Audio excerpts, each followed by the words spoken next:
বাংলাদেশে আর বাংলাদেশের বাইরে পৃথিবীর বিভিন্ন প্রান্তে যে যেখান থেকে চ্যানেলে দেখছেন আপনাদের সকলকে সাদর আমন্ত্রণ তৃতীয় মাত্রা দেখবার জন্য। প্রিয় দর্শক, সাম্প্রতিক নানা বিষয় নিয়ে আলোচনার জন্য আমার সঙ্গে স্টুডিওতে রয়েছেন আমার বাবা আছেন বাংলাদেশ সুপ্রিম কোর্টের আইনজীবী, নাগরিক বিকাশ ও কল্যাণ নাবিকের সভাপতি এবং জাহাঙ্গীরনগর বিশ্ববিদ্যালয় সিনেটের মেম্বার ব্যারিস্টার শিহাবুদ্দিন খান, এবং আমার ডানের রয়েছেন বাংলাদেশ জাতীয়তাবাদী কৃষক দলের যুগ্ম সম্পাদক এবং মিডিয়া সেলের বিএনপি মিডিয়া সেলের সদস্য মোহাম্মদ হাবিবা। স্বাগত আপনাদের দুজনকেই তৃতীয় মাত্রায়। প্রথম প্রসঙ্গ যেটা আলোচনা করতে চাই বা প্রশ্ন হিসেবেও যদি বিবেচনা করতে চান করতে পারেন, নির্বাচন না সংস্কার? ব্যারিস্টার শিহাবুদ্দিন খান। ধন্যবাদ জিলু ভাই। নতুন বাংলাদেশের খুব গুরুত্বপূর্ণ একটি সময়, আমি বলবো যে খুবই গুরুত্বপূর্ণ একটি সময় আমাদেরকে ডেকে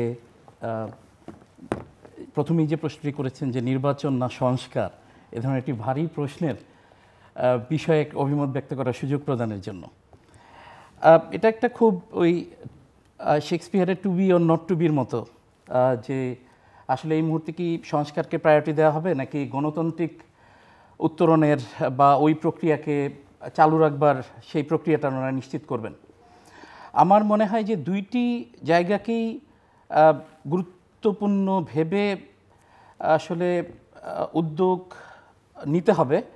তবে আমি ব্যক্তিগতভাবে মনে করি যে নির্বাচনে যাবার আগে সত্যিকার অর্থে বাংলাদেশে আমরা যেই বিভীষিকাময় বাজে সময়, যেই স্বৈরাচারী শাসনের যেই দুর্বিষহ সময়গুলো পার করেছি, যেই প্রাতিষ্ঠানিক ধ্বংসের যেই মাত্রা আমরা দেখেছি, জনমানুষের যে ভোগান্তি দেখেছি, সেই জায়গা থেকে আমার মনে হয় মৌলিকভাবে কিছু সংস্কারের কাজ আগে সম্পন্ন করা প্রয়োজন। আপনি জানেন যে এই অন্তর্বর্তীকালীন সরকার ইতিমধ্যে কিছু সংস্কারের তারা রূপরেখা দিয়েছেন। ডক্টর মোহাম্মদ ইউনূস সাহেব জাতির উদ্দেশ্যে ভাষণে উনি ঘোষণা করেছেন কিছু কমিশন গঠনের। ইতিমধ্যে সেই কমিশনগুলোর কারা দায়িত্বে থাকবেন, কাদের নেতৃত্বে তারা সংস্কারের রূপরেখা তৈরি করবেন বা সংস্কারের কাজ করবেন, তাদের নামও ঘোষণা করেছেন। তবে এখনও সংস্কারের যে মৌলিক কাজগুলো শুরু হয়নি বা এটার স্ট্রাকচারাল ওয়ার্ক আমরা এখনও দেখতে পাইনি। যেই জায়গাটা আমি একটু ফোকাস দিতে চাই, আজকে কিন্তু এই অন্তর্বর্তীকালীন সরকার ওনারা যদি চেষ্টা করেন হয়তোবা নির্বাচন কমিশন পুনর্গঠন করে আগামী ৩-৬ মাসের মধ্যে একটি নির্বাচন দিতে পারেন। কিন্তু আমরা এই নির্বাচনের মাধ্যমে কি বাংলাদেশে যেই পরিবর্তনের স্বপ্ন দেখে আজকের নতুন জেনারেশন বা দেশের সমস্ত মানুষ যে ঝাঁপিয়ে পড়ে দেশটিকে মুক্ত করার একটি প্রচেষ্টা দেখালো, সেখান থেকে বের করে নিয়ে এসে মানুষকে একটি স্বস্তির জায়গায় নিয়ে আসলো, সেই জায়গাটা কি আমরা সত্যিকার অর্থে আসলে পাবো কি না?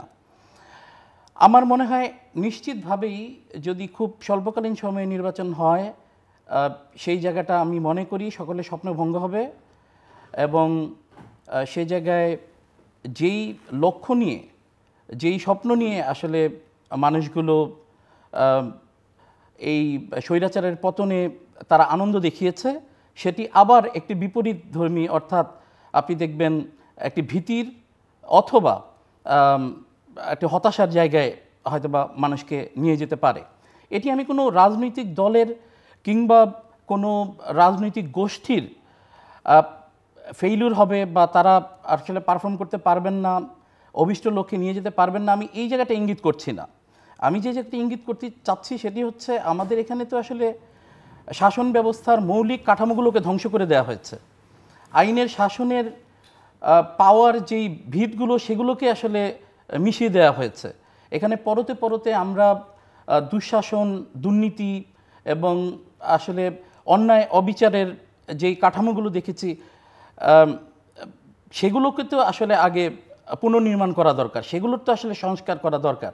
সেই জায়গায় আমি মনে করি যদি আসলে আমি প্রথমেই খুব জোর দিয়ে যেটাকে বলতে চাই যে আপনি দেখবেন আমাদের দেশে যেহেতু লিখিত সংবিধান রয়েছে এবং সাংবিধানিক অধিকার এবং সংবিধান অনুযায়ী দেশ পরিচালনার একটি অবকাঠামো আমরা সমস্ত আলাপ আলোচনায় বা সমস্ত চিন্তা চেতনার মধ্যে দেখতে পাই, জন আকাঙ্ক্ষার প্রতি শ্রদ্ধা দেখিয়ে জন আকাঙ্ক্ষা পূরণ হবে এমন একটি সংবিধানের যে সংস্কারের চিন্তা করা হয়েছে সেটি আমি মনে করি যে টপ প্রায়োরিটি দেওয়া উচিত।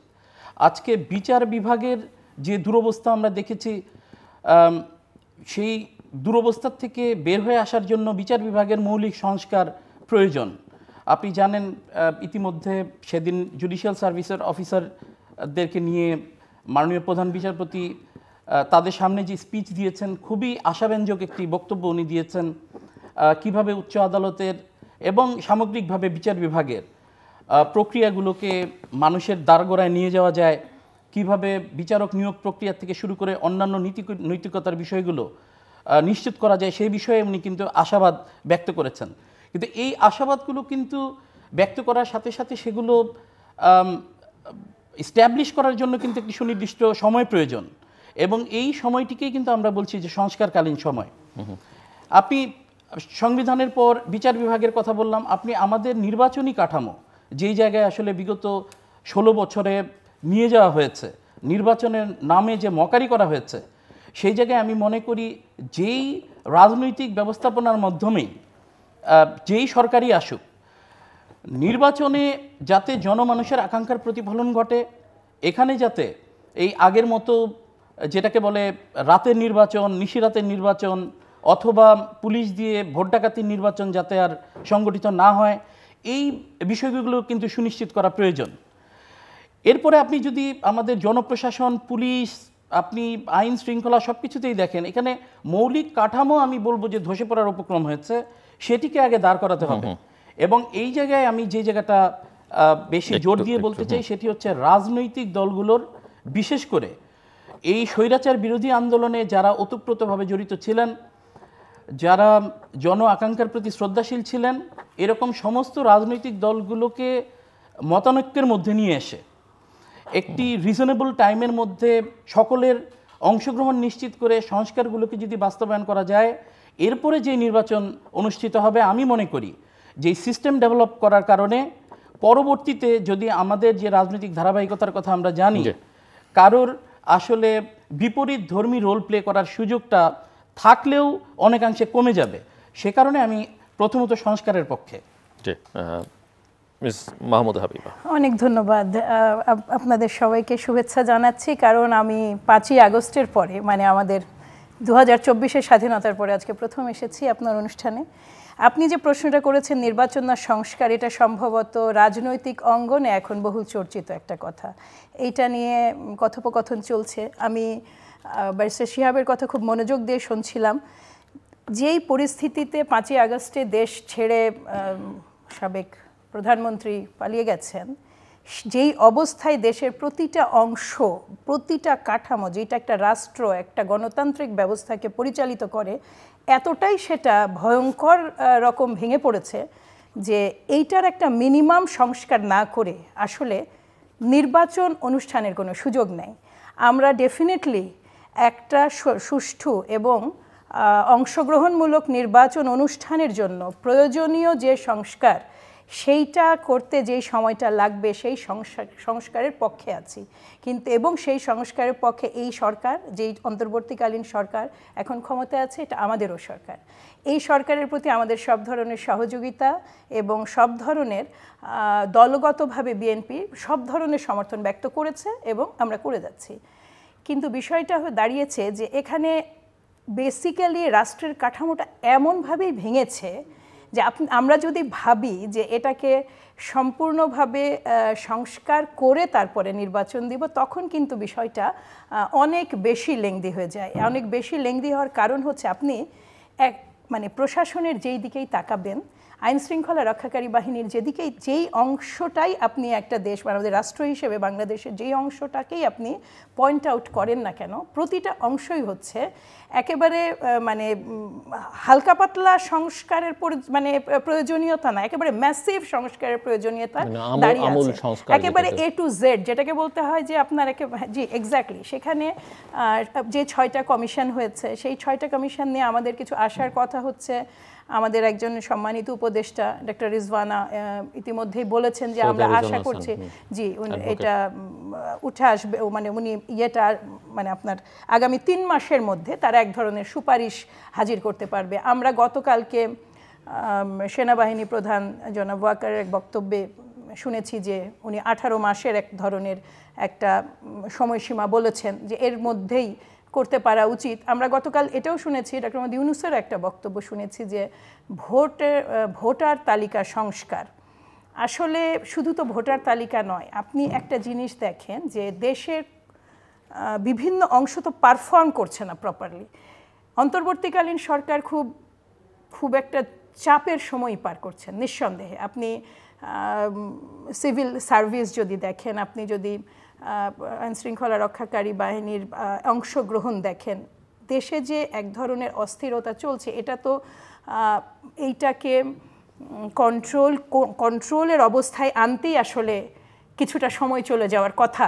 কারণ হলো যে এই প্রসঙ্গে আমি কথাটা বলার লিবার্টি নিচ্ছি যে আমাদের বিগত সরকার, ওই নিকোল ম্যাকিয়াভেলিয়ান বলেন একজন আছেন, দ্য প্রিন্স যে বিখ্যাত, ওই ধরনের একটা অদ্ভুত ধরনের একটা বাবলের গভর্নমেন্ট তারা চালিয়েছিলেন। এমন একটা গভর্নমেন্ট যেখানে শুধুমাত্র তাদের পক্ষের লোকজনরাই, সেটা সমাজের সমস্ত স্তরের তাদের পক্ষের লোকজনদের দিয়ে একটা আর্টিফিশিয়াল কান্ট্রির ভেতরে একটা বাবল কান্ট্রি ছিল, যেই কান্ট্রিটা শুধুমাত্র বেনিফিশিয়ারিরা উপকৃত মানে বেনিফিশিয়ারিরা ওখানে অবস্থান করতেন, বাকি সবাই এটা হিসাবের বাইরে। বিএনপি, সাধারণ জনগণ, জামাত ইসলাম, অন্যান্য রাজনৈতিক দল, আমি অবশ্যই শরিক দলের কথা বলছি না, যারা সরকারের সাথে থেকেছে এত দীর্ঘদিন, তারা সরকারের যতখানি সুবিধার অংশীদার, তাদের অপকর্মেরও ততখানি অংশীদার। এই দায় থেকে মোচনের খুব সুযোগ নাই। তো যাই হোক, এই যে সিস্টেমটা যখন ভেঙে গেছে, আমরা কিন্তু দেখেছি যে সরকার প্রধান পালিয়েছে, এই সিস্টেমের মাথা পালিয়েছে, এই সিস্টেমটা কিন্তু রয়ে গেছে। সরকার বিভিন্ন অংশের বিভিন্ন অংশগুলো তারা কিন্তু ইন্টিগ্রেটেড এই সোসাইটিতে, বাবলটা ভেঙে গেছে কিন্তু তারা ইন্টিগ্রেটেড পার্ট হয়ে এই যে সংস্কার কাজগুলোতে হাত দেওয়া হয়েছে, বা এই সংস্কারের যদি দীর্ঘমেয়াদী সংস্কার হয়ে দাঁড়ায়, তাহলে এটা আসলে কোন ধরনের বিপদ কোথা থেকে উদ্ভব হবে সেটা আসলে বলার কোনো আমাদের কারোরই কোনো সুযোগ, মানে ভবিষ্যৎবাণী করার কোনো স্কোপ নাই। দ্বিতীয়ত আরেকটা জিনিস যেটা মাথায় রাখা দরকার, যে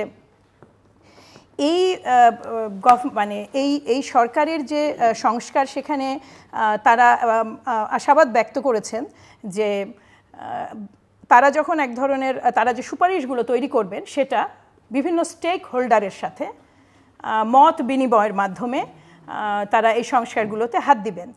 যতটুকু সংস্কার একটা, আবারও বলি, যতটুকু সংস্কার একটা সুষ্ঠু এবং অংশগ্রহণমূলক নির্বাচনের জন্য দরকার, সেটাও খুব কম না জিল্লুর ভাই। সেটার মধ্যে আমাদের ব্যারিস্টার শিহাব কোট করলেন, সেটার মধ্যে ইলেকশন কমিশন পড়ছে, সেটার মধ্যে আইন শৃঙ্খলা রক্ষাকারী বাহিনী পড়ছে, সেটার মধ্যে প্রশাসন পড়ছে, কারণ end of the day they are the game maker. Election এমন একটা বিষয় হয়েছে, 14 বলেন, 18 বলেন, 24 বলেন, আমাদের প্রশাসনিক ব্যক্তিবর্গ কিংবা আইনশৃঙ্খলা রক্ষাকারী বাহিনীর সদস্যবৃন্দ, ইনারা ভিন্ন একটা প্র্যাকটিসে অভ্যস্ত হয়ে গেছেন। একটা প্রপার ইলেকশনকে পারফর্ম করতে বা প্রেজেন্ট করার জন্য যেই মানে ব্যক্তিগত সক্ষমতা, এটা তো তারা লস করে এসেছেন অনেকখানি। ফলে ওইগুলো কিন্তু নিশ্চিত করার সুযোগ আছে। এই যে সংস্কারগুলো নিয়ে কথা হচ্ছে, যেমন দল হিসেবে বিএনপি 2022 ডিসেম্বরে রাষ্ট্র সংস্কারের কিছু নীতিমালা 31 পয়েন্ট আমরা দিয়েছিলাম। এখন এটা খুবই আনন্দের বিষয় যে আমরা দেখছি বহু সংস্কারের প্রস্তাব আমাদের ওই প্রস্তাবের সাথে একেবারে সম্পূর্ণভাবে সামঞ্জস্যপূর্ণ। আমাদের যে কোনো মূল্যেই এই দেশে ডক্টর মোহাম্মদ ইউনূস এসেছেন একটা অভ্যুত্থানের বলেন আর বিপ্লব বলেন, তার পরিণতিতে যেই জনগণের বিজয় হয়েছে, সেই বিজয়ের যে ফলে যেই সরকারটা এসেছে, সেই সরকার প্রধান হিসেবে, ফলে এই দেশের মানুষের হাতে যেই জনগণের বিজয়ের ফলে উনি ক্ষমতায় আসলেন, সেই জনগণের হাতে ক্ষমতা ফিরিয়ে দিতে হলে নির্বাচনের তার কোনো বিকল্প নাই। এইখানে অনেক সময় অনেক কন্ট্রোভার্সিয়াল ডিসকাশন আসে, আমি এটা দেখেওছি যে ভোট দিলে অমুক দল ভোট পাবে, ভোট দিলে তমুক দল ভোট পাবে। আমি বরং বলবো যে যোগ্য দল তৈরি হোক, তারা আসুক, যোগ্য প্রতিদ্বন্দ্বী আমাদের তৈরি হোক, আমরা এটা ওয়েলকাম করি। একদল ভোট পাবে, কারা ভোট দিবে, ভোটারের রাইট সেটা। এই প্রশ্নগুলো না এনে আমরা যেভাবে সমন্বিতভাবে একটা স্বৈরশাসনের পর, মানে স্বৈরশাসন কি বলবো, মানে এদেরকে বিতাড়িত করেছি, সোজা বাংলায় দেশ থেকে বিতাড়িত করা হয়েছে, এই একইভাবে সমন্বিতভাবে যেন আমরা সংস্কার কার্যক্রমটা একযোগে করতে পারি। এবং এটার ফলে রেজাল্টে কারা আসছে, দেশের মানুষ কাকে চুজ করলো, সেটা তো ভোটের পরের প্রশ্ন। ওই জায়গাটাই তো বিএনপি খুবই কনফিডেন্ট যে ভোটের মাধ্যমে যিনি আসবেন সেই রাষ্ট্র আগামী তাদের। এখন প্রশ্ন হচ্ছে যে নির্বাচন সংস্কার, আপনাদের যে প্রত্যাশার জায়গাগুলো, কোনটা আগে, কোনটা কতটুকু রিজনেবল টাইম বলতে কি বোঝায়, এই আলোচনাগুলো আছে। যদি এর ব্যাখ্যাও আপনারা পরের পর্যায়ের আলোচনায় দেন আমি খুশি হব। তো একই সঙ্গে আমার প্রশ্ন যে এই কাজগুলো করবার জন্য যে সরকার এখন অন্তর্বর্তীকালীন দায়িত্ব নিয়েছে, জনগণের সরকার, ছাত্র জনতার অভ্যুত্থানের মধ্য দিয়ে তৈরি হওয়া সরকার, কিন্তু তাদের পারফরমেন্স আসলে কেমন দেখেন? যে প্রত্যাশা সেটা ডেলিভার করবার সক্ষমতা তাদের কতখানি আছে? ব্যারিস্টার শিহাব। ধন্যবাদ। প্রথমে আমি একটা বিষয়, আসলে এই অন্তর্বর্তীকালীন সরকারের পারফরমেন্সের সাথে সাথে এদের কিন্তু বৈধতার একটা প্রশ্নটাও কিন্তু এখানে থাকছে আইনগতভাবে। এটা নিয়ে বিভিন্ন জায়গায় আলোচনা হচ্ছে। স্পেশালি আওয়ামী ঘরানার থেকে এই সরকারটিকে একটি বেআইনি ধরনের সরকার, সংবিধান বহির্ভূত সরকার হিসেবে একটা এস্টাবলিশ করানোর আমি এই জায়গাটা একটু ভূমিকা দিয়ে তারপর আমার একদম খুব অনেস্ট অবজারভেশন বলবো তাদের পারফরমেন্সের উপর। দেখেন, আপনার মনে আছে যে এই সরকার কিন্তু ক্ষমতা নেওয়ার ঠিক ওই মুহূর্তে কিন্তু অ্যাপেলেট ডিভিশন থেকে ডক্ট্রিন অফ নেসেসিটির উপর এবং এই ধরনের সরকার যে আইনগতভাবে এই মুহূর্তে আইনগতভাবে সিদ্ধ হবে এই সংক্রান্ত একটি রুলিং নেওয়া আছে। এটি হচ্ছে প্রথম জায়গা।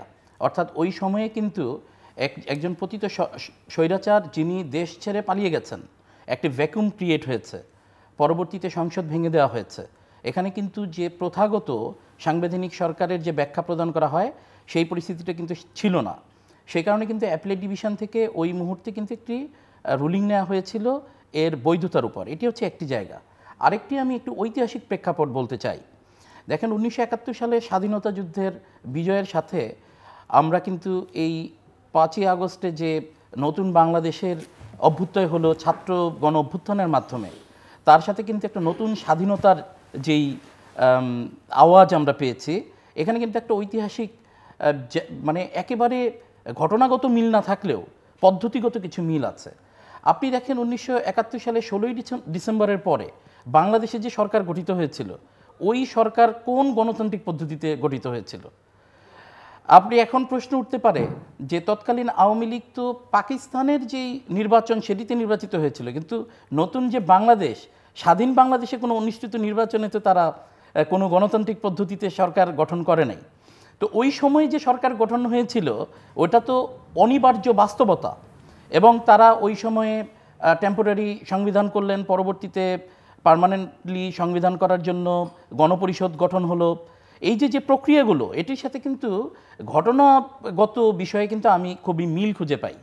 অর্থাৎ এই যে 5ই আগস্টের পরে যেভাবে ডক্টর মোহাম্মদ ইউনূস সাহেবের নেতৃত্বাধীন সরকার গঠন হয়েছে, এবং একইভাবে এখন যে এই সাংবিধানিক সংকট এবং সংবিধানের যে সংস্কার অথবা পুনর্লিখনের যে কথাগুলো আসছে, সেখানে কিন্তু ওই একই দাবি কিন্তু আপনি দেখবেন যে একটি শক্ত ইন্টেলেকচুয়াল লেভেল থেকে খুব পজিটিভ আওয়াজে কিন্তু বেরোয় আসছে যে এখনও কি ওই গণপরিষদ গঠনের মাধ্যমে সেটার প্রক্রিয়া যেভাবে হতে পারে সেটা হয়তো বা সমস্ত রাজনৈতিক দলগুলোকে নিয়ে বসে সেটার স্ট্রাকচারাল বিষয়গুলো হয়তো বা নির্ধারিত হতে পারে, কিন্তু একইভাবে কিন্তু সেই পারফর্ম করার জায়গাগুলো কিন্তু আলোচনা হচ্ছে। আমি এই জন্য এই সরকারটিকে খুব পরিপূর্ণভাবে একটি বৈধ সরকারের হিসেবে, আমার বাংলাদেশের সরকারকে আমি বৈধ সরকার হিসেবে আমি একজন আইনের ছাত্র হিসেবে আমি মনে করে, এরপরে আমি তাদের পারফরমেন্সের ব্যাপারে যদি বলেন, নিঃসন্দেহে বর্তমানে অন্তর্বর্তীকালীন সরকার একটি, আমার কাছে মনে হয় একটি ডায়লামার মধ্যে আছে। তাদের প্রত্যেকটা কাজের মধ্যে কিন্তু আমরা আনফর্চুনেটলি কিছু সমন্বয়হীনতা দেখতে পাচ্ছি। আপনি তাদের সিদ্ধান্তের মধ্যে কিন্তু কিছু বৈপরীত্য দেখতে পাচ্ছি, কিছু জায়গায় কন্ট্রাডিক্টরি কার্যক্রম সিদ্ধান্ত দেখতে পাচ্ছি, এবং যেই জায়গাগুলোতে তাদের সর্বপ্রথম হাত দেওয়া উচিত ছিল ওই জায়গাগুলোতে আমি মনে করি যে তারা কিছু অর্থে ব্যর্থ হয়েছেন। সেটি হচ্ছে আপনি 5ই আগস্টের পর আসলে মোটা দাগে বাংলাদেশের সংখ্যা গরিষ্ঠ মানুষের যেই জন আকাঙ্ক্ষা সেটাকে তারা আস্থার মধ্যে কেন যেন নিয়ে আসতে পারেন নাই। এবং আপনি জানেন যে এখানে তারা একটি ইনক্লুসিভ অ্যাপ্রোচের জায়গায় তারা বিক্ষিপ্তভাবে কিছু কিছু জায়গায় তারা আসলে প্রায়োরিটাইজ করতে ব্যর্থ হয়েছেন যে আমাদের কি এই জায়গায় ক্রেডিট দেওয়া প্রয়োজন নাকি আমাদের সামগ্রিকভাবে আসলে সবাইকে নিয়ে কাজগুলো করা প্রয়োজন। এই জন্য কিন্তু আপনি দেখবেন যে আমরা শুরুতেই দেখবেন পুলিশ বাহিনীর যে সংস্কার নিয়ে যে আলাপ আলোচনা হয়েছিল সেটা কিন্তু একজন উপদেষ্টাকে কিছু বক্তব্যের কারণে, যদি সেটার কারণে নাও হন, উনি ওই দায়িত্বে ছিলেন, সেখান থেকে কিন্তু আরেকজন উপদেষ্টাকে আবার ওই আরেকটি দায়িত্বে নিয়ে আসা হলো। অর্থাৎ আমরা কিন্তু এই জায়গায় কাজের মধ্যে কিছু সমন্বয়হীনতা পেয়েছি, বা এটা আসলে সত্যিকার অর্থে ভিজিবল। আপনি দেখবেন এই ছাত্র গণ অভ্যুত্থানে আজকে 1000-এর উপরে শহীদ হয়েছে, আজকে 22,000-এর উপরে আহত হয়েছে। আজকে আমরা যেই তথ্য পাই যে 2 চোখ হারিয়েছে, 1 চোখ হারিয়েছে, এরকম আহতের সংখ্যা অনেক। এই জায়গাটা কিন্তু সমস্ত কাজের সাথে প্রায়োরিটি করে সরকারের কিন্তু এই সংখ্যাগুলো নির্ধারণ করা, তাদের ব্যাপারে সরকারি যে সাহায্য সহযোগিতা, তাদের পুনর্বাসনের এবং তাদের সুস্থ করে তোলার ক্ষেত্রে আমরা এই জায়গায়ও কিন্তু কাজের মধ্যে কিছু সমন্বয়হীনতা দেখতে পেরেছি। অর্থাৎ যাদের আত্মত্যাগে এই নতুন বাংলাদেশের স্বপ্ন আমরা দেখলাম, তাদের ব্যাপারে আমার কাছে মনে হয়েছে যে এটি পদ্ধতিগত ভুলের কারণে হতে পারে। আমি এটা বলতে একেবারেই রাজি নই যে তাদের ইচ্ছাকৃত ভুল, পদ্ধতিগত অথবা অনিচ্ছাকৃত ভুল, কিন্তু আমার মনে হয় যে এখনও সময় ফুরিয়ে যায়নি যে তাদের এই জায়গাটা অ্যাড্রেস করে। এটা কিন্তু একটি আস্থার জায়গা।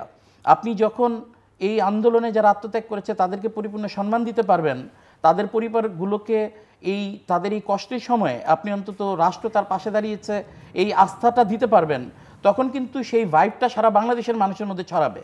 এবং প্রত্যেকটা মানুষ কিন্তু তখন ফিল করবে যে রাষ্ট্রের প্রয়োজনে, জরুরি প্রয়োজনে আসলে প্রত্যেকেরই যে ভূমিকা রাখা উচিত। এখানে কেউ আসলে আহত হতে পারে, নিহত হতে পারে, কেউ লাকিলি সুস্থ অবস্থায় বাড়িতে ফিরতে পারে, কিন্তু তার পাশে যে আসলে সরকার বা সরকারি মেকানিজম থাকবে এবং তাকে একেবারে অসহায় হিসেবে ফেলে দিবে না, এই আস্থার জায়গাটা আমার মনে হয় যে সামহাও তারা এখনও নিয়ে উঠতে পারেননি। আরেকটি বিষয় হচ্ছে আমরা প্রতিনিয়ত পত্রপত্রিকায় দেখতে পাচ্ছি জনপ্রশাসন এবং পুলিশ বিভাগে আসলে বদলি অথবা যারা সরাসরি ছাত্র হত্যায়, গণহত্যায় জড়িত ছিলেন, যারা হত্যা পরিকল্পনার সাথে জড়িত ছিলেন, তাদের ব্যাপারে সুনির্দিষ্ট করে ব্যবস্থা গ্রহণের আমরা কিন্তু অনেক ল্যাকিং দেখতে পাচ্ছি। একটি ওই ট্রাইব্যুনাল, যেটি মানবতা বিরোধী অপরাধ ট্রাইব্যুনালে, এখানে প্রসিকিউশন নতুন করে ফর্ম করা হয়েছে, কিন্তু আমার মনে হয় এই জায়গায় অন্তর্বর্তীকালীন সরকারের পক্ষ থেকে স্টেটমেন্টটা ক্লিয়ার হওয়া উচিত যে এই গণহত্যার বিচারগুলো কোন প্রক্রিয়ার মাধ্যমে হবে। সেটি যদি সাবস্টেন্সিয়ালি মানবতা বিরোধী অপরাধ ট্রাইব্যুনালের মাধ্যমে হয়, সেটারও গাইডলাইন, রূপরেখা আমার মনে হয় দিয়ে দেওয়া উচিত। একটি বিষয় আমার কাছে ভালো লেগেছে সরকারের, তারা একটি এই 16 বছরে যে গুম সংগঠিত হয়েছে সেটির ব্যাপারে তারা একটি কমিশন গঠন করেছেন। সেই কমিশন তাদের কাজ শুরু করেছেন। আমি দেখেছি যে তারা পাবলিকলি নোটিশ দিয়েছেন যে কারা কারা এটার ভুক্তভোগী হয়েছেন তারা যাতে রিপোর্ট করেন। এটা একটা ভালো জায়গা, কারণ এই 2024 সালে আয়নাঘরের মতো ঘটনা ঘটবে একটি স্বাধীন দেশে। সে যদি অপরাধী হন, সে যদি কোনো রাজনৈতিক প্রতিপক্ষ হন, সে যদি কোনো ধরনের ভালনারেবল আদর্শের মানুষও হন, তাকে গুম করার অধিকার আন্তর্জাতিকভাবে তো নেই। এটি আসলে আমি তো মনে করি যে অসভ্য, একেবারে আনকালচার কোনো রাষ্ট্র ব্যবস্থাতেও এটা থাকার সুযোগ নেই। এই জায়গাটা ওনারা অ্যাড্রেস করেছেন, এটা আমি তাদের একটি ক্রেডিট দিব। আমার মনে হয় যে জনপ্রশাসন, পুলিশের মধ্যে শৃঙ্খলা নিয়ে আসা, এবং এখানে একটা কথা ঠিক যে এই ধরনের একটি গণঅভ্যুত্থানের পরে কিছু আনরেস্ট থাকে, মানুষের মধ্যে চাহিদার প্রবণতা বেড়ে যায়। আসলে এখানে তো বৈষম্য বিরোধী আন্দোলনের যে জায়গাটা, ছাত্রদের কোটা আন্দোলনের থেকে এটা তো আসলে ব্যাপ্তিটা ছড়িয়েছে। সবাই সবার জায়গায় যে বৈষম্যের শিকার হয়েছেন সেগুলোকে সামনে আনছেন, তারা সুবিচার প্রত্যাশা করছেন। এগুলোকে একটু অর্গানাইজ করে নিয়ে আসা কঠিন, কিন্তু একই সঙ্গে এটাও মনে রাখতে হবে যে বাংলাদেশের সামাজিক বাস্তবতা মাথায় রেখে, যেখানে আপনার সংখ্যাগরিষ্ঠ মানুষ আপনাকে এই পরিবর্তনের ম্যান্ডেট দিচ্ছে, সুন্দর বাংলাদেশ গঠনের ম্যান্ডেট দিচ্ছে, তো আপনার একটা ইনক্লুসিভ অ্যাপ্রোচ নিয়ে আপনি সেগুলোকে অ্যাড্রেস করবেন এবং এটার মধ্যে আদারওয়াইজ কোনো সিলেক্টিভ মেথোডোলজি, কোনো সিলেক্টিভ আইডিওলজির প্রাধান্য পাবে না। ব্যক্তিগত চয়েস, এই আবার যেটা আমরা আগে দেখেছি যে ওই বায়াসনেস থাকবে না, এই বিষয়গুলো কিন্তু আসা প্রয়োজন। কারণ আপনি জানেন ইতিমধ্যে বেশ কিছু জায়গায় দায়িত্ব দেয়ার নেয়ার ক্ষেত্রেও আসলে সিদ্ধান্তহীনতা স্পষ্ট কিছু ছাপ আমরা দেখতে পাই অন্তর্বর্তীকালীন সরকারের মধ্য থেকে। আর আমার মনে হয় যে সরকারের ওনারা কিন্তু একটি নিয়মিত সরকার নন। এই অন্তর্বর্তীকালীন সরকারের আমি মনে করি যে তাদের কার্যক্রমগুলোকে আরেকটু সুসংগঠিত আকারে জনগণের সামনে প্রকাশ করে সেগুলোর ডেভেলপমেন্টগুলো ফ্রম টাইম টু টাইম আমার মনে হয় জনগণকে প্রতিবেদন আকারে সেগুলো প্রকাশ করা উচিত এবং জনগণকে আস্থার মধ্যে নিয়ে আসা উচিত। আর আরেকটা বিষয় হচ্ছে, আমি জাস্ট এই পর্যায়ে শেষ করছি যে আমার মনে হয় যে রাজনৈতিক দলগুলোর সাথে আসলে এখানে কিন্তু স্টেক হোল্ডার, কিন্তু রাজনৈতিক দলগুলো কিন্তু রাজনৈতিক উত্তরণের ক্ষেত্রে অনেক বড় স্টেক হোল্ডার। তো তাদেরকে আমার মনে হয় যে সবাইকে একটা ঐক্যমত্যের মধ্যে নিয়ে আসার ক্ষেত্রে বোধহয় কিছু পদ্ধতিগত বিষয়ে ল্যাকিং আছে, সেটাকে আমার মনে হয় যে ঠিক করা উচিত। মাহমুদা হাবিবা।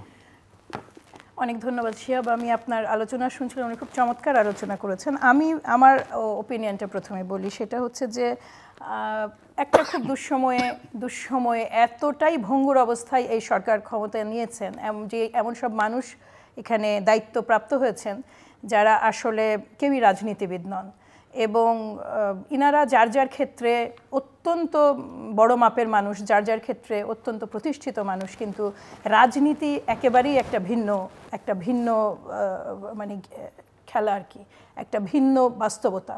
কাজেই এই জায়গাটায় ক্ষমতা নেয়ার পরে যেই এমন একটা আন্দোলন, যে আন্দোলনের স্টেক হোল্ডার দেশের প্রতিটা নাগরিক, প্রতিটা জনগণ, সেই আন্দোলনের ক্ষমতা মানে ফসল হিসেবে যখন ওনারা ক্ষমতায় আসলেন, তখন এই কিছু সরাসরি যারা এসেছেন তাদের যেটা হয়েছে, আমি যেটা ফিল করি যে পপুলার ডিসিশন মেকিংয়ের একটা মানে আপনি একই সাথে স্ট্রং অ্যাডমিনিস্ট্রেটর এবং একই পপুলার হতে পারবেন না।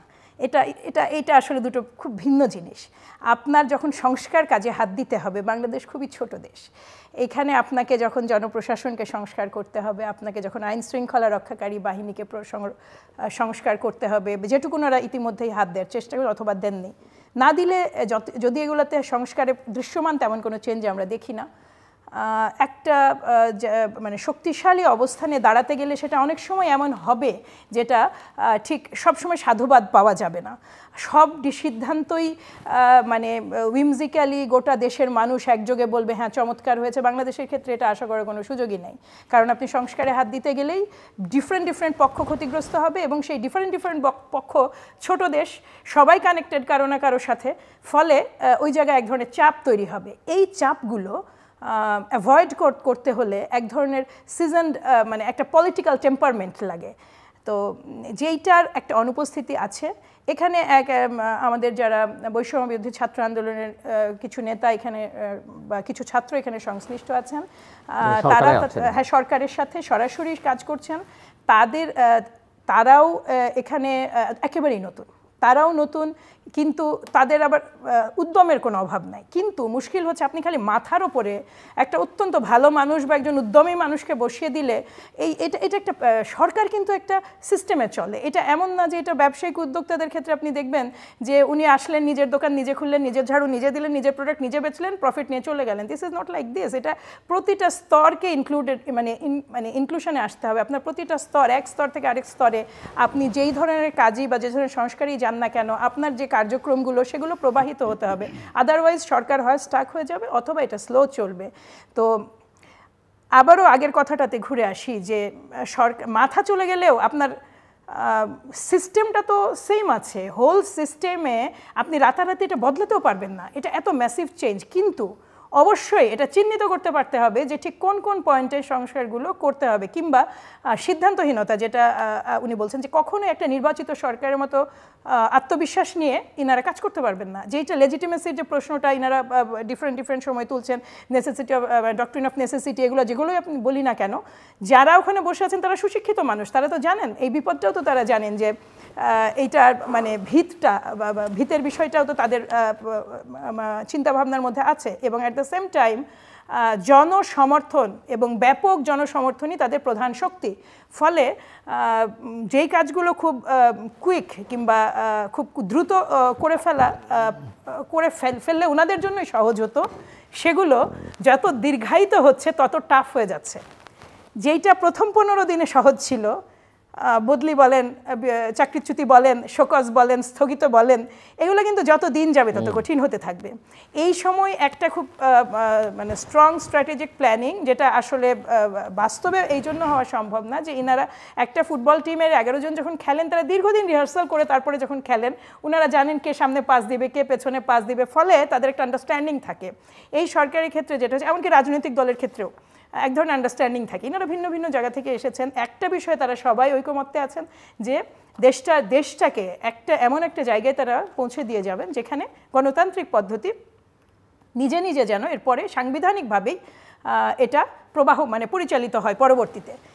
সেই জায়গায় এমন অনেক সিদ্ধান্ত বদলে ফেলতে হয়েছে 2 দিনের মাথায়। উপদেষ্টাদের দপ্তর পরিবর্তন হতে দেখেছি আমরা। ফলে অনেক কিছু খুব চাইলেও ওনারা করতে পারছেন না। এই জায়গাটাতে দায়িত্বটা চলে আসে আমাদের বাকি সবার, অন্য স্টেক হোল্ডারদের। কারণ আপনি একটা জিনিস দেখেন, যতদিন আওয়ামী লীগ ক্ষমতায় ছিল, মাঠে ছিল, তাদের এক চেহারা ছিল। এখন কিন্তু তারা আছে ফেসবুকে এবং মিডিয়ার বিভিন্ন ক্ষেত্রে। এটা যেভাবে আমরা বলি না কেন, ঘুরিয়ে ফিরিয়ে, আমি জাস্ট কয়েকদিন আগের কথা আপনাকে জাস্ট এক্সাম্পল হিসেবে একটু এখানে কোট করতে চাই।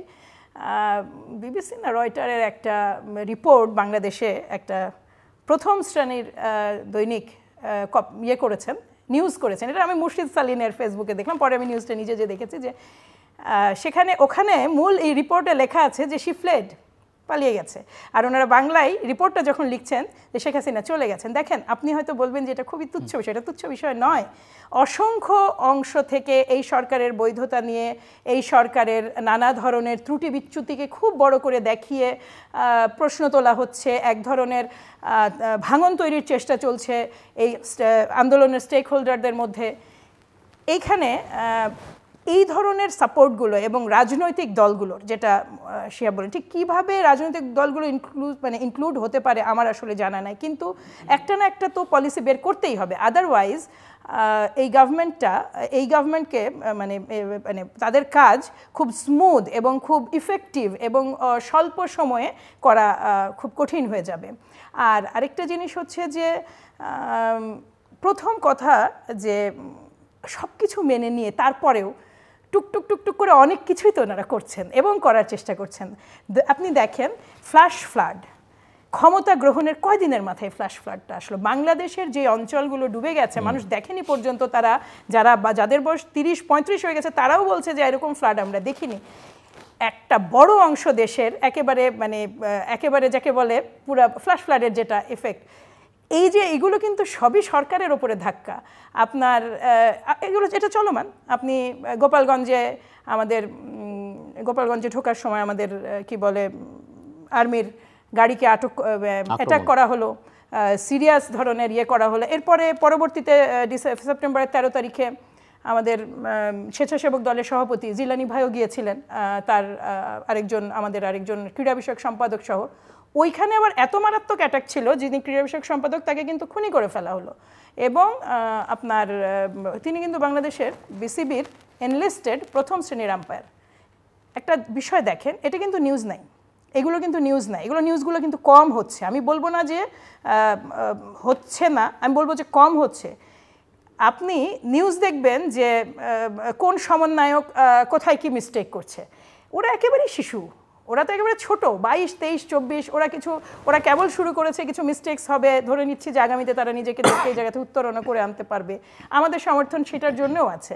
কিন্তু যেগুলো মেজর প্রবলেম, যেই জায়গাগুলোতে আসলে অ্যাড্রেস করা দরকার, এই যে আমাদের একজন লেফটেন্যান্টকে মানে তার ইউনিফর্মে তাকে মেরে ফেলা হলো, এটাকে সরাসরি সামরিক বাহিনীর ওপরে আমাদের আঘাত নয়? সে তো সিভিল ড্রেসে ছিল না। এবং সেখানে আপনি যে আপনার এখানেই আপনি সাক্ষাৎকার নিয়েছিলেন জুলকারনাইন শাহের সামির, উনি কিন্তু ওনার ফেসবুকে একটা লেখা দিয়েছেন সাধারণ অফিসার এবং সৈন্যদের। আমি এটা বোধহয় সবাই পড়েছে, ওই আলোচনায় আর না যাই। ওখানেও কিন্তু অনেক ধরনের সংশয় আছে। আপনি যে এন্ডেই যাবেন সে এন্ডেই তো সংশয়, আইন শৃঙ্খলা রক্ষাকারী বাহিনীর মধ্যে সংশয়, সংশয় আপনার সামরিক বাহিনীতে, সংশয় জনপ্রশাসনে। এত সংশয়ের মাথায় বসে এত মানে আমি বলবো যে প্রতি মুহূর্তে চলমান। আর আমাদের সবচেয়ে বড় সমস্যা কিন্তু আমাদের এই যে বিশাল বর্ডার জুড়ে থাকা আমাদের প্রতিবেশী, এটা ভুলে গেলে কিন্তু চলবে না। এই সরকার ক্ষমতায় আসার পর থেকে যতখানি নেতিবাচক প্রচারণার শিকার বাংলাদেশ হয়েছে, কিংবা এই সরকার হয়েছে, কিংবা ওই সংখ্যালঘু আরেকটা ইস্যু এই সরকার খুব স্ট্রং ওয়েতে তাদেরকে ফেস করতে হয়েছে ওই সময়, একের পর এক যে ধাক্কাগুলো একটা নির্বাচিত সরকার তার 5 বছরে ফেস করে, ইনারা 15 দিনে সেটা ফেস করে ফেলেছেন। 15 দিন 18 দিন ধরে সীমান্তে যেভাবে মারা হলো লাস্ট যে বাচ্চাগুলোকে, এবং তারা বেছে বেছে দেখেন সংখ্যালঘু সম্প্রদায়ের বাচ্চারা দুইটা শিশুই কিন্তু এসেছে আপনার মানে হিন্দু সম্প্রদায়ের। আমি সংখ্যালঘু আসলেই বলতে চাই না, কারণ এটা বলাটা অন্যায়। বেসিক্যালি আমরা যখন বিএনপি করতাম, আওয়ামী লীগ ক্ষমতায় ছিলাম, বলতাম আমরা সংখ্যালঘু, এই কারণে যখন যে টর্চার তখন সে সংখ্যালঘু। কিন্তু আবার এই একই কথা এখন যারা ক্ষমতা হারিয়েছে তাদেরকে নিয়ে বলার কিন্তু সুযোগ নাই। এদের কাছে বিপুল টাকা ছিল, টাকা তো উদ্ধার হয়নি, এরা বিপুল আর্মস নিয়ে গেছে। আর্মসগুলো কোথায়? এই যে আপনার চাইনিজ রাইফেলের গুলিগুলো চলেছে, আর্মসগুলো কোথায় আছে? ওইটাকে উদ্ধার হয়েছে? এই যে সার্বক্ষণিক একটা অস্থিরতা, জনজীবনের অস্থিরতা, আপনার সুশাসন চাইলেই তো ওনারা অফার করতে পারবেন না। দে আর নট ম্যাজিশিয়ান। তারা যে এসেছেন গুড ইন্টেনশন নিয়ে। আমাদের চেষ্টা করতে হবে যে দিন শেষে রাজনৈতিক দলের প্রয়োজন আছে, কারণ এই সমস্যাগুলো 80% রাজনৈতিক। এই সমস্যাগুলো কিন্তু আপনি ফ্ল্যাশ ফ্লাডবি বলেন আর আপনি এই সংখ্যালঘু নিয়ে প্রচারণাই বলেন, সমস্যাগুলো রাজনৈতিক। সো এখন দুটো ইস্যু আবার যে প্রশ্ন নিয়ে আমি শুরু করেছিলাম, সংস্কার না নির্বাচন।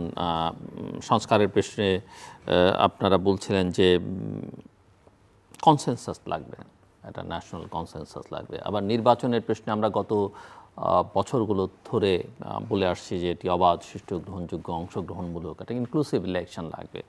সো এই কনসেনসাস বলি আর ইনক্লুসিভিটির প্রশ্ন তুলি, আওয়ামী লীগের ভবিষ্যৎ কি? এই সংস্কারের আলোচনাই কোথায় থাকবে আওয়ামী লীগ, কিংবা নির্বাচনী আওয়ামী লীগ কোথায় থাকবে?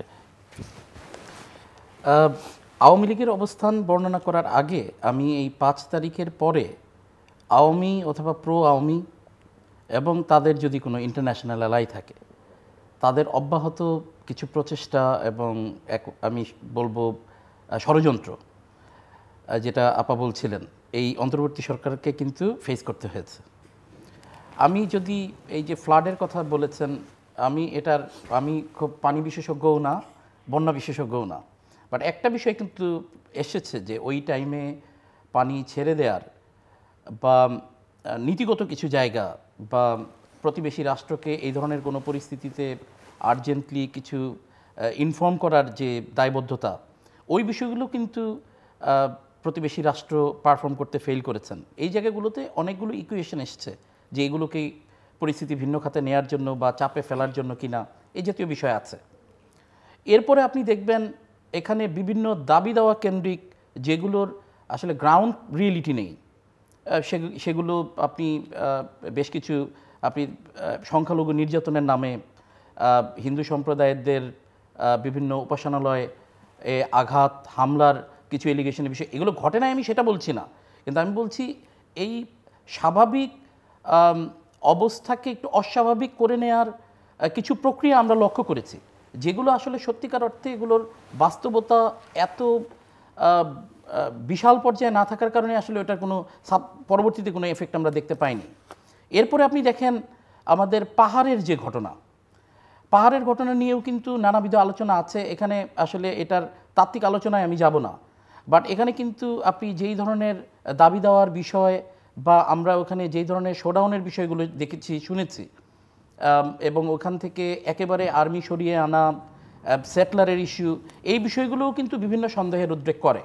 আমি যদি সুযোগ পেয়েছি এইটুকু আমি অন্তর্বর্তী সরকারের কাছে দাবি জানাবো যে পাহাড়ের যারা আদিবাসী, ক্ষুদ্র নৃগোষ্ঠী যারা, তাদের যেমন অধিকার প্রতিষ্ঠা করতে হবে, স্বাধীন বাংলাদেশে এই যে সেটলারের ইস্যুটাকে কোনো নেতিবাচকভাবে যাতে ব্যবহৃত না হয়, এবং যে কোনো মূল্যে বাংলাদেশের সার্বভৌমত্বের ইস্যুতে যাতে অন্তর্বর্তীকালীন সরকার শক্তভাবে সেটা মোকাবেলা করেন, এই আশাবাদ আমার তাদের প্রতি থাকলো।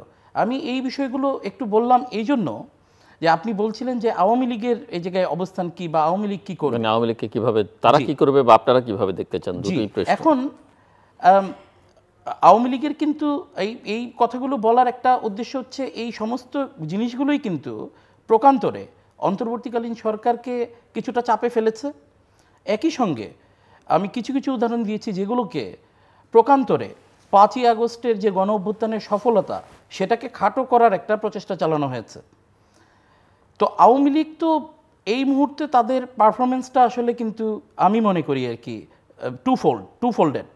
একটি হচ্ছে 5ই আগস্টের যে গণ অভ্যুত্থানের সফলতা সেটাকে আন্ডারমাইন করা, সেটাকে খাটো করে এস্টাবলিশ করার প্রচেষ্টা চালানো, আর আরেকটি হচ্ছে এই অন্তর্বর্তীকালীন সরকার যেন এমন কোনো বিধি ব্যবস্থা, এমন কোনো প্রক্রিয়া, এমন কোনো অনিবার্য সংস্কার না করতে পারেন যেটার কারণে 16 বছরে ঘটে যাওয়া আসলে যেই অবিচার, 16 বছরের যেই দুর্বিষহ যে নির্যাতন, সেগুলোর কারণে এখানে তৎকালীন সরকারের বিভিন্ন পর্যায়ের ব্যক্তিবর্গ যাতে ফেঁসে যাওয়ার হাত থেকে রক্ষা পেতে পারেন। একই সঙ্গে আমি আবার যেহেতু আওয়ামী লীগ স্বৈরাচারী দল হিসেবে নিষিদ্ধ হবে কি হবে না এই ধরনের একটি আলোচনা মাঠে আছে, সেটা একটা প্রক্রিয়াগত বিষয়, সেটার মধ্যেও রাজনৈতিক ঐক্যমত্যের বিষয় আছে। এর বাইরে আমি কিন্তু রাজনৈতিক দল হিসেবে যদি কেউ সুষ্ঠুভাবে নীতিনৈতিকতা মেনে রাজনীতি করতে চান, আমি সেই সুযোগ দেওয়ারও পক্ষে। সেই সুযোগ দেওয়ার যেহেতু পক্ষে, এই আমাদের এই অন্তর্বর্তীকালীন সরকারের যেই সংস্কারকালীন কার্যক্রমের পরে যে নির্বাচন অনুষ্ঠিত হবে, আমি তো আশা করব যদি আওয়ামী লীগের সেই সৎসাহস থাকে বা তারা যদি মনে করেন যে তাদেরকে জনগণ গ্রহণ করবে বা কিছু জায়গায় গ্রহণ করবে অথবা আংশিকভাবে গ্রহণ করবে, তারা সেই প্রক্রিয়ার মধ্যে যথাযথ নিয়মে, আমি বলছি যে সেখানে কোনো ষড়যন্ত্রের আশ্রয় না নিয়ে তারা যদি সেখানে পার্টিসিপেট করতে চায়, সেটা সেই অধিকার তাদেরকে আমি মনে করি দেওয়া উচিত। এখন এর আগে কিন্তু আবার এই অধিকারের সাথে আবার আরেকটি বিষয় ভুলে গেলে চলবে না, সেটি হচ্ছে এই অন্তর্বর্তীকালীন সরকারকে কিন্তু তাকে যেমন আপনি সাংবিধানিক অধিকার দিবেন, তার রাজনীতি করবার অধিকার দিবেন বা কিছু ক্ষেত্রে নির্বাচনের অধিকার দিবেন, আবার তার কৃতকর্মের উপযুক্ত শাস্তিও তাকে নিশ্চিত করতে হবে। অর্থাৎ এই সুযোগের কোনো প্রক্রিয়ার মধ্যে যেন কোনো ধরনের নেগোসিয়েশনে বা কোনো ধরনের আপোষে গত 16 বছরে হাজার হাজার কোটি টাকা যারা অর্থ পাচার করেছেন, যারা খুন, গুম, হত্যা, ধর্ষণের সাথে জড়িত ছিলেন, যারা রাজনৈতিক রাজনীতিকে এমন জায়গায় নিয়ে গেছেন যেটার কারণে সারা বাংলাদেশ ভুক্তভোগী হয়েছে, আজকে বিভিন্ন প্রকল্পের নামে যেই অবারিত দুর্নীতি তারা করেছে, আজকে হাজারের বেশি ছাত্রকে যারা হত্যা করেছে, পলিটিক্যাল অপোজিশনদেরকে তো হত্যা গুমের কথা আমি বাদই দিলাম, এই বিষয়গুলোকে আমি মনে করি যে সুনির্দিষ্ট বিচারের তাদের মুখোমুখি হতে হবে এবং সেই বিচারের মুখোমুখি হয়ে তারা যদি এরপরে তাদের যদি সৎসাহস থাকে, তারা নিশ্চয়ই রাজনীতি করবার সেই প্রচেষ্টা তারা অব্যাহত রাখতে পারেন এবং আমি মনে করি যে ওই পর্যায়ে তাদেরকে রাজনীতির সুযোগ দেওয়া উচিত। মিস মাহমুদা হাবিবা। ধন্যবাদ। আসলে লড়ছি তো, আমরা তো লড়ে এসেছি 17 বছর। আমার যেটা পছন্দ, আমার যেটা রাজনৈতিক বিশ্বাস, সেটা যেন সমুন্নত থাকে। আমি যেন সেই রাজনৈতিক বিশ্বাসের পক্ষে কাজ করতে পারি, আমি যেন নাগরিক অধিকার প্রতিষ্ঠা করতে পারি। আমি যেহেতু লড়েই এসেছি এই দাবির ওপরে, তো সেই দাবির ক্ষেত্রে তো আওয়ামী লীগ দল হিসেবে তো আওয়ামী লীগকে আমি দলকে তো আপনার এখানে দায়ী করার আমি কোনো রাস্তা দেখি না।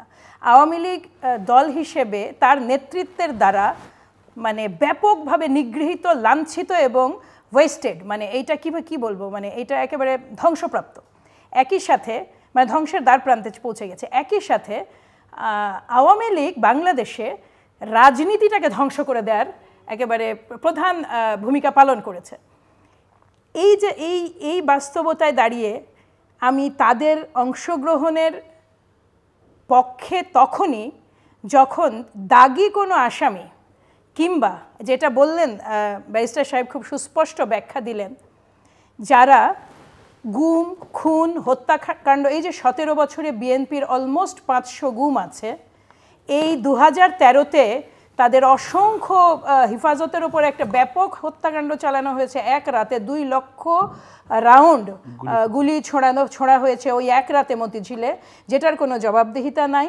আপনার বিডিআর বিদ্রোহের মতো একটা বিশাল ঘটনা ঘটেছে দেশে, বহু সোর্ড অফ অনার তাদের জীবন হারিয়েছেন, সেটার কোনো বিচার হয়নি। আমাদের এই যে প্রলম্বিত এবং চলমান রাজনৈতিক বিএনপি এবং জামাত ইসলামও অবশ্যই এদের উপরে নির্যাতনের এই বিচারগুলো প্রত্যেকটা মানুষ খেয়াল রাখবেন, যিনি করিয়েছেন, যারা সংযুক্ত ছিলেন, যারা এমনকি মিডিয়া, আমি বলবো এমনকি যারা এইটার সেফ এনভায়রনমেন্ট তৈরিতে সাহায্য করেছেন। একটা সরকার অন্যায় এই পর্যায়ে তখনই করতে পারে যখন আপনি সুশীল আপনাকে সমর্থন দেবেন, যখন আপনার সাংবাদিকরাও আপনাকে সমর্থন দেবেন, ব্যবসায়ী মহল আপনাকে সমর্থন দেবেন। এই প্রসেসে এই খুনগুলোর দায় তারা কেউ কিন্তু এড়াতে পারবেন না। 13ই মের পরের দিনে 5ই মে হত্যাকাণ্ড হয়েছিল। 6ই মে সমস্ত পত্র, কোথাও কিন্তু কোনো নিউজ আসেনি, নিউজ এসেছে গাছ ভেঙে ফেলা হয়েছে।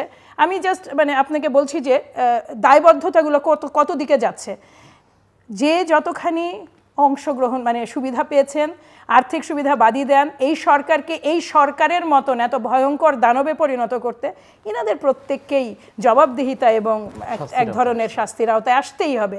সেটা আজ না হোক, এটা স্লো প্রসেস, কেন চাইলেই এটা আজকে সম্ভব হবে না, কিন্তু এটা শুরু হোক। এবং দল হিসেবে আওয়ামী লীগ তো খুবই পুরনো দল নিষিদ্ধের কোনো দাবির পক্ষে আমি নই।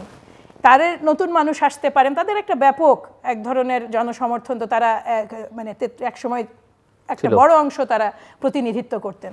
আমি জানি না আগামীর বাংলাদেশে তারা কতটুকু পারবেন, কিন্তু আমি স্বাগত জানাবো নতুন নেতৃত্ব এবং অবশ্যই ভূ রাজনীতিতে অন্যদেরকে ঢাল হিসেবে ব্যবহার করে অন্য রাজ্যের অন্য দেশের সরাসরি প্রত্যক্ষ তত্ত্বাবধানে নির্বাচন করা কিংবা ক্ষমতায় টিকে থাকার প্ল্যানিং বাদ দিয়ে, যেটাকে একেবারে প্রপার পলিটিক্স বলে, সেই রকম সুষ্ঠু রাজনীতিতে তারা যদি আসতে পারেন, অবশ্যই আমরাই প্রথম হব তাদেরকে বলার জন্য যে আপনারা আসেন। আমরা তাদেরকে ওইটুকু স্পেস দেওয়ার জন্যও আমরা তৈরি আছি। ধন্যবাদ। So closing remarks, barrister Shihab. Jilu ভাই, আমরা আসলে যেই সময়টা এখন অতিক্রম করছি, এখানে আমরা অনেক আশাবাদী হতে চাই। আমরা আসলে মানসিক প্রশান্তি পেতে চাই। আমরা চাই যে আমাদের যে প্রাতিষ্ঠানিক জায়গাগুলো সেগুলো স্ট্রেনদেন হোক। আমরা চাই আমাদের যেই সমস্ত প্রতিষ্ঠানের যেই কাজ তারা সেটি ন্যায়নীতি, তাদের আইনগত যে কর্তৃত্ব সেগুলো বজায় রেখে তারা প্রতিপালন করুক। সত্যিকার অর্থে কিন্তু এই ইনস্টিটিউশনগুলো ভেঙে দেওয়ার মাধ্যমে কিন্তু, বা এই ডিপার্টমেন্টগুলোকে নষ্ট করার মাধ্যমে কিন্তু এই স্বৈরশাসনের জন্ম এবং এর ব্যাপ্তি। আজকে আওয়ামী লীগ কিন্তু তারা ওই আপা যেমন বলেছেন যে দলের যেমন কোনো একটি পুরনো সংগঠন, সেটি ঠিক আছে, কিন্তু এটাও তো ঠিক যে আওয়ামী লীগ সামগ্রিকভাবে এটা করেছে। অর্থাৎ এই দলটিকে কিন্তু তারা একটা ধ্বংসের জায়গায় নিয়ে গেছে, একটা ঘৃণার জায়গায় নিয়ে গেছে। আমরা চাই এই দেশে রাজনীতি হবে মানুষের কল্যাণে, জনকল্যাণে। এগুলো খুব রেটরিক কথা হলেও রাজনীতির মধ্যে আসলে আমরা সততা চাই না। আমরা চাই না যে রাজনীতির মানুষেরা যারা ক্ষমতায় আসবেন, যারা কর্তৃত্ব পাবেন, তারা সেই সুযোগে লক্ষ কোটি, হাজার কোটি টাকা বিদেশে পাচার করবেন। আমরা চাই না যে যার কোনো ধরনের ভূসম্পত্তি ছিল না, 5 বছরে উনি ঢাকায় অনেক সম্পদের মালিক হবেন। এগুলো কারণ দিজ আর পাবলিক মানি।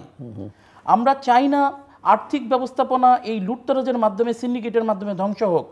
আমরা চাই না যে মানুষের যেই গণতান্ত্রিক সমাজে যে অন্যতম একটি দিন, ভোটের দিন, আমরা চাই না যে তার অধিকারটা ভুলুণ্ঠিত হোক। আমরা চাই না যে মানুষ তার ধর্মীয় স্বাধীনতা পালন করতে কোথাও বাধাপ্রাপ্ত হন। আমরা চাই না যে বাক স্বাধীনতার জায়গায় হস্তক্ষেপ থাকুক। আমি মনে করি যে অন্তর্বর্তীকালীন সরকারের যারা আছেন তাদের কিন্তু প্রথমেই এসে যেই শক্ত পরিস্থিতি ফেস করতে হয়েছে, এটি একদিক থেকে কিন্তু আমি মনে করি ভালো হয়েছে। আগামী দিনগুলোতে তারা কিন্তু যে কোনো পরিস্থিতি মোকাবেলার জন্য কিন্তু তারা একই সঙ্গে প্রস্তুত হলেন। সেই জায়গায় আরেকটি তাদের ক্যারেক্টার আছে, সেটি হচ্ছে এরা কিন্তু অরাজনৈতিক ব্যক্তিবর্গ বেশি। আমি মনে করি যে এই অন্তর্বর্তীকালীন সময়ে তারা যেই রাজনৈতিক কোনো ধরনের ইচ্ছা অভিলাষা চাওয়া পাওয়ার হিসাবের মধ্যে না থেকে এই যে আমরা যে মানসিক প্রশান্তির কথা বলছি, জন আকাঙ্ক্ষার কথা বলছি, এগুলোর প্রতি ওনারা শ্রদ্ধাশীল হবেন। আমি বলছি না শতভাগ তারা পারবেন, শতভাগ করে যেতে হবে, কিন্তু আমরা আসলে একটা পর্যায়ে গিয়েও যদি এই প্রাতিষ্ঠানিক জায়গাগুলোর সংস্কার হয়, মানুষের মধ্যে যদি একে স্বস্তি আস্থার জায়গায় ফিরে আসে, অধিকারের প্রশ্নে মানুষ যদি কনফিডেন্ট ফিল করে, এই আশাবাদটা আমার অন্তর্বর্তীকালীন সরকারের প্রতি থাকবে এবং সেই পথেই তারা হাঁটবেন, বিচ্যুত হবেন না, এই আশাবাদ আমার রইল। মাহমুদা হাবিবা, আজকে বোধহয় 46তম বা 47তম দিন এই অন্তর্বর্তীকালীন সরকারের। আমার শুধুমাত্র চাওয়া এইটাই যে এই সরকার সুষ্ঠুভাবে তাদের দায়িত্বটা পালন করুক। যেই অঙ্গীকার, যেই আশা এবং যেটা আমার সহবক্তা বললেন যে মানসিক প্রশান্তির চেয়েও যে জন আকাঙ্ক্ষা, মানসিক প্রশান্তির আমি আসলে খুব সুদূর ভবিষ্যতে মানে কাছাকাছি সময়ে আমি সম্ভাবনা দেখছি না, কারণ ক্ষমতায় থাকাকালীন এক ধরনের সমস্যা ছিল, এখন হচ্ছে চোরাগুপ্তা যেটাকে বলে, সার্বক্ষণিক আপনার প্রতিটা অর্গান যখন অশান্ত হয়ে ওঠে বা বিভিন্ন দাবি দেওয়া খুব সরব হয়ে ওঠে, ওটা কেবল যে বঞ্চনার কারণে হয় তাও না, ওখানে কিছু আর্টিফিশিয়াল মেকানিজমও কাজ করে যেটা বলে যে এই সরকারকে অস্থিতিশীল করার জন্য সুনির্দিষ্ট মহল একেবারে প্রাণপণে তাদের সর্বশক্তি নিয়োগ করেছে। কাজে আমরা মনে করি আমাদের যাদের অংশগ্রহণের ফলে এই অভ্যুত্থান বলেন, এই বিপ্লব বলেন, এই স্বাধীনতা এসেছে, আমরা যেন এক জায়গায় থাকতে পারি। আমরা এক জায়গায় থেকে এই সরকারকে সর্বোচ্চ সহযোগিতা করে যতটুকু সময় লজিক্যালি দরকার একটা সুষ্ঠু, একটা অংশগ্রহণমূলক এবং অবশ্যই একটা জন আকাঙ্ক্ষার প্রতিফলন যে নির্বাচনে ঘটবে সে ধরনের নির্বাচন করতে, এবং সেখানে আমি আশা করি যে এবার আমরা অনেক নতুন মানুষের চেহারা দেখব যারা এই সময়ের এই প্রজন্মের চাওয়াটা বুঝবে কিংবা তাদের মতো করে একটা কিছু নিয়ে সামনে আসবে। সেটা কোন দলে কোন দলের নাম নিয়ে আসবে, কারা হবে সেটা আমি জানি না। এইখানে আপনি দেখেন যে আমাদের টোটাল সিস্টেমটা যেটা একটা সরকার একাধিকবার নির্বাচিত হতেই থাকেন, এটাও তো একটা আপনি স্বৈরশাসন আপনি তো একটা দানব হাতে ধরে তৈরি করছেন। দেখেন 2022 সালে আমাদের রাষ্ট্র মেরামতের যখন রূপরেখাটা আমাদের ভারপ্রাপ্ত চেয়ারম্যান জনাব তারেক রহমান এটা দিয়েছিলেন, এটা কিন্তু একটা খুব অন্যতম আমাদের পয়েন্ট যে পরপর 2 বারের বেশি কেউ ক্ষমতায় থাকতে পারবে না। একই সাথে যে পাওয়ার চেক অ্যান্ড ব্যালেন্স, এইটা তৈরি করতে হলে আপনার আপনার বিচার বিভাগ, আপনার সবগুলোকেই একটা মিনিমাম জায়গায় নিয়ে আসার যে এফর্ট, এই এফর্টটা এককভাবে এই সরকার যেটা চেষ্টা করছেন, তার পাশাপাশি রাজনৈতিক দল হিসেবে আমাদের পূর্ণ সদিচ্ছা আছে তাদেরকে সাপোর্ট দেওয়ার। তারা এটা নিতে চাইবেন কিনা বা কোন ওয়েতে নেবেন এটা ওনাদের ব্যাপার। আমি আশা করব যে এনাদের এই প্রথম দিকে যেটা আরেকটা কথা উনি শেষে বললেন যে আমাদের পাহাড়ের অস্থিরতা, এই অস্থিরতা কিন্তু অনেকগুলো বছর এত ভয়ঙ্কর অস্থিরতা আমরা দেখিনি। দেখেন কিছুদিন আগে কুকি চীনের যে একটা নতুন একটা সংগঠন যারা করেছে, ওরা তো মিজোরামের থেকে যায় এবং এসে এই প্রবলেমগুলো করছিল। আমরা তো সবসময় জানি যে একটা দেশকে অস্থিতিশীল রাখতে হলে ওই বর্ডার এরিয়াগুলো অস্থিতিশীল রাখার কোনো বিকল্প নাই। আপনার সামনে দুর্গাপূজা আসছে, এই সময়টাই আমার সর্বোচ্চ প্রার্থনা থাকবে, সর্বোচ্চ দোয়া থাকবে যে এবং সর্বোচ্চ সহযোগিতা আমরা যে পয়েন্টে আছি, বিশেষ করে জিল্লুর ভাই আপনারা প্রথম থেকেই অনেক স্ট্রং দায়িত্ব পালন করে এসেছেন। আপনারা বাংলাদেশে গণতন্ত্র যেই জায়গাটা আজকে এসে দাঁড়িয়েছে কিংবা এই সরকার এসে, আপনারা এই পথের একেবারে প্রথম দিকের এবং খুব উঁচু দরের সৈনিক। সামগ্রিকভাবে একটা সমর্থন না দিলে এই সরকারের পক্ষে এই চ্যালেঞ্জগুলো উত্তরণ খুবই কঠিন হবে। কাজে আমাদের চেষ্টা থাকতে হবে যেন এই চ্যালেঞ্জটা এনারা পার হয়ে যান। দর্শক, অনুষ্ঠানের শেষ প্রান্তে আমরা সামাজিক যোগাযোগ মাধ্যম ফেসবুক, এক্স এবং ইউটিউবে তৃতীয় মাত্রা লাইভ স্ট্রিম হচ্ছে, আপনারা দেখতে পারেন। টেলিভিশন পর্দায় দেখতে না পারলে যে কোনো সময় যে কোনো স্থান থেকে ইউটিউবে তৃতীয় মাত্রা চ্যানেলটি সাবস্ক্রাইব করে পর্ব বা পুরোনো পর্বগুলো আপনারা দেখতে পারেন। মিস মাহমুদা হাবিবা এবং ব্যারিস্টার শাহাবুদ্দিন খান, অসংখ্য ধন্যবাদ এই আলোচনা অংশ নেবার জন্য। দর্শক, সরকারের পারফরমেন্স মাত্র কিছুদিন 2 মাসও এখনো হয়নি। মূল্যায়ন করতে গিয়ে ওনারা বলছেন যে সরকারকে খানিকটা ডিলেমার মধ্যে আছে, তারা মনে করছেন অনেক কাজের মধ্যে বৈপরীত্য আছে। আবার একই সঙ্গে এটাও বলছেন যে এই অল্প সময়ে যে পরিমাণ চাপের মধ্যে তারা যে কাজ করেছে সেটাও প্রশংসার্য। এবং একথা ওনারা মনে করেন যে বিগত দিনে যে সিস্টেম তৈরি হয়েছে সেই সিস্টেমের প্রধান গেছে, বাবলটা নেই, কিন্তু সিস্টেমটা কিন্তু আছে এবং সংকটটা আসলে সেখানেই। কাজেই ওই যে প্রশান্তি প্রশস্তির কথা, সেখানে নতুনভাবে আক্রমণটা হবে কিনা, চোরাগুপ্ত আক্রমণ হবে কিনা, সেগুলো নিয়ে এক ধরনের ঝুঁকির মধ্যে, শঙ্কার মধ্যে অনেকেই দিন কাটাতে হচ্ছে। সরকারের কাছে এই সংকট থাকা সত্ত্বেও ওনারা সবাই মনে করেন যে, দুজনেই মনে করেন যে সরকারকে পূর্ণ সমর্থন সহযোগিতা আমাদের সবার করা দরকার।